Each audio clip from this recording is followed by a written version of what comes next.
Makakatanggap na ng Social Security System o SSS insurance benefits ang mga benepisyaryo ng Bantawid Pamilyang Pilipino Program o 4Ps.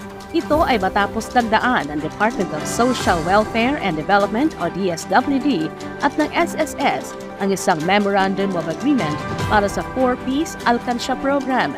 Layunin ng programa na mabigyan ng mas murang insurance ang 4Ps beneficiaries sakaling mawala ng kita, magkasakit o kaya ay makaranas ng iba pang problemang pinansyal. Sa ilalim ng programa, gagawa ang DSWD at SSS ng contribution subsidy na naaayon para sa 4Ps.